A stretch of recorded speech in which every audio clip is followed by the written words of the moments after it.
Charles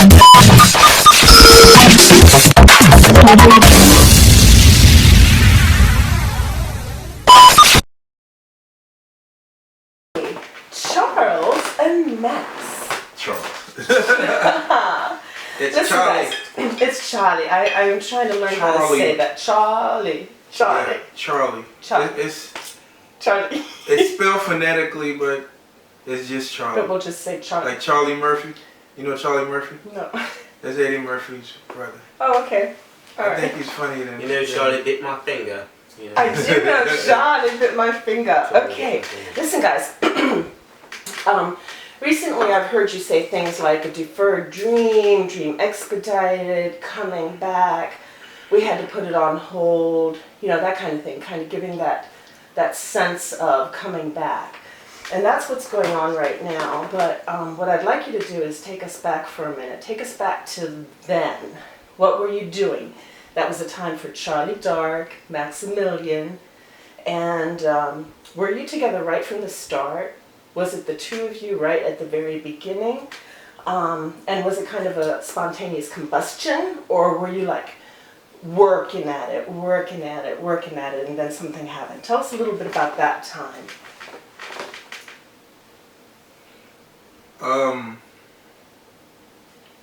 Well, we were rhyming before we met. So, you know, we were already doing what we do.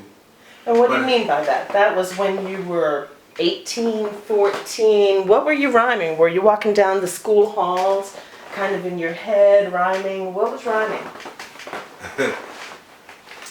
You don't look like Vlad. Excuse me? You don't look like Vlad. My name is not Vladimir.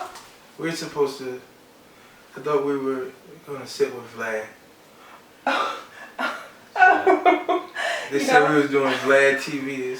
I didn't want to say nothing because I never met Vlad. So yeah. Well, I knew he wasn't a female, so there was something going on, right? But he's Russian. You know, I know he's Russian. I'm close to well, my father's Russian. Okay. Is your father's name Vlad? No. I was sent into this studio, and I mean, we're gonna have a great interview here, guys. We're gonna have a great. Okay. Just go with it. So the question was, how was your first cousin? Is your first cousin named Vlad? I have an uncle called Valdemar, which is the German version of Vladimir. Okay. I got an Aunt Vanessa. Yeah. Not the same. Not the same. Yeah, Peach Fuzz, right? Oh my God. Guys, let's get back. Spontaneous combustion. I was asking about. Now you was asking about. Were you walking down the halls? Were you walking down the halls, and you know you're passing streams of other students, but in your head you're rhyming. What did you call it? Rhyming. That's what.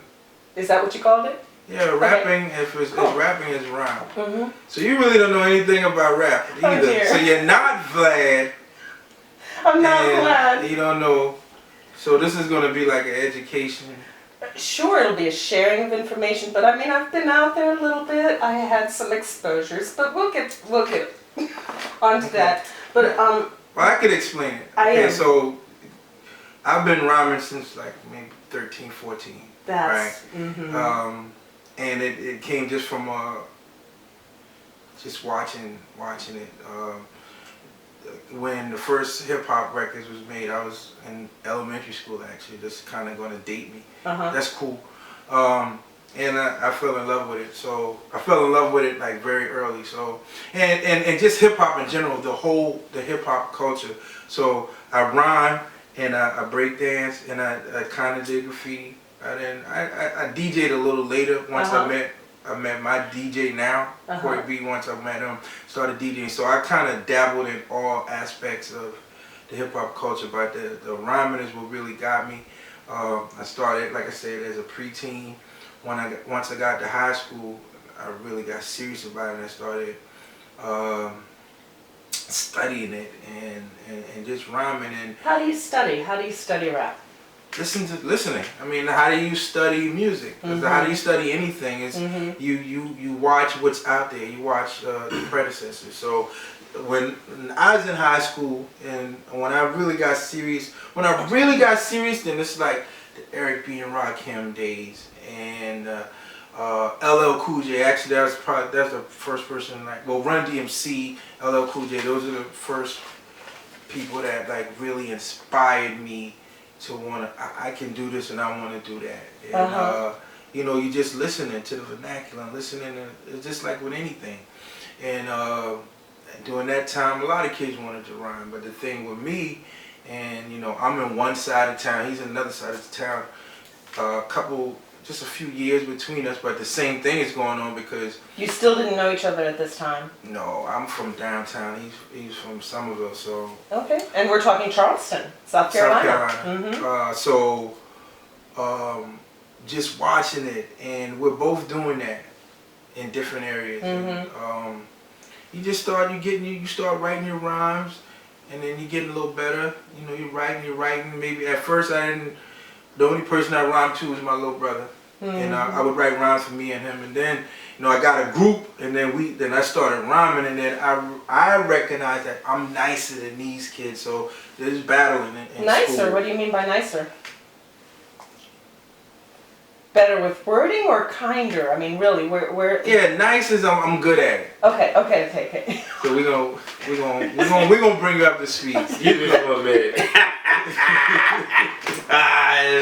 Now this is what I will say was different than Vlad, like, cause I never see wine on Vlad. We just want to make sure you're connoisseur. Comfortable. There you go. Oh, well, Vlad doesn't do that, so this might be a better deal. Wine This is in good the deal. wine glass on Vlad. So Yeah. this is quite nice. This is a good And you deal. sure your first cousin isn't named Vlad? Oh, Valdemar is the uncle. Valdemar. Yeah. Is that uncle? Valdemar is the uncle. Yeah. So And this is all in Germany, by the way. And my first exposure to rap really was that whole, you know, the Sugar Hill Gang, and that my little toddler boys would be in someplace similar to Walmart in America, and they'd get down on the floor and start spinning, and I didn't know what they were doing. It wasn't until a couple of years later that I realized my little 2 and 3-year-old boys were like breakdancing. Wow. So what's Walmart in Germany? Oh, it's called, it's called, oh my gosh, where is it? It's, oh my gosh. I forgot it just now. It'll come back I'm to a me. Wikipedia. Yeah. Okay. Yeah. But yeah, the structure is basically the same. But anyway, so it was, you know, Sugar Hill Gang, that whole thing. I think that's really what started rap, but you kind of leapfrogged forward to mentioning LL Cool J and... But that didn't really start rap. You know, that's the first recordings. Rap has been going on a long time before that. And it's just ironic. We always talk about, you know, keeping it real and what's fake versus what's real hip-hop music. And I was like, I mean, the game started on the false foot. I mean, the Sugar Hill Gang, that wasn't authentic. It was not? Hip-hop. It was not. No. It's what we would have called, what we call today, like, mainstream. Okay. Kind of like... was there already a version of real hip-hop at that time? And they were more commercialized? Okay, that's... Those are the first records. But, so those are, that would be, you know, that was just in New York City, so, you know, that's the first records, and it's like we started off on that. Yeah. Everything that's going on in hip hop now is that people, it's nothing new. They always talk about materialism and the misogyny and all that. That's always been there. You know, Busy Bee them rap about having a mansion and a yacht. They live in a project. They didn't have it, but that was hip hop is. And the music is braggadocious, so yeah, and you create this world. So it's like everything that's going on now has always been there, just somewhere in different lights.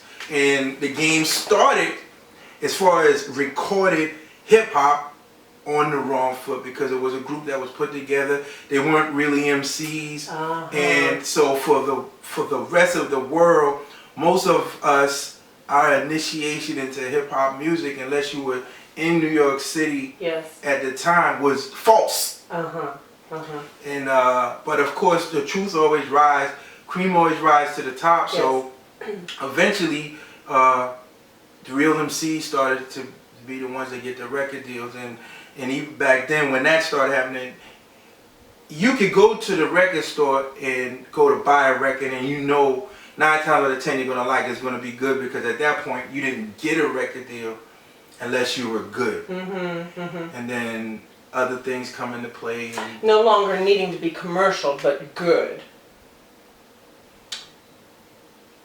Well, yeah. You had there came a point where you really had to be good, and you had to be original. That brings to point. That brings to point because you're saying it kind of originated in New York. That's where it started. And then over time we got this really strong feel like East Coast, West Coast, East Coast, West Coast. How did that develop? And where were you in that whole mix? Because I know you were really active early on. Can you tell me a little bit about that? I mean, music travels. I mean, once it's on the airwaves, it gets around and people hear it, and people just start to flock to it, and then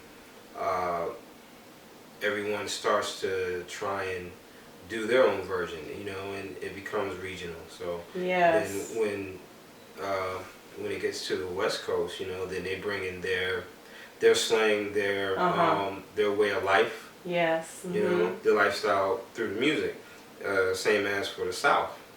So Germany for that matter, because you said look at it. Yeah. You seen your kids breakdancing, and that started in Right. New York as well. So it made its way there. Yeah. So you're right, to the point where even then in time there were German rappers. Now there are international rappers, and no matter, you can be in the Middle East, you can be in Europe, you can be wherever, and you're right, everybody's bringing their flavor to it. Right.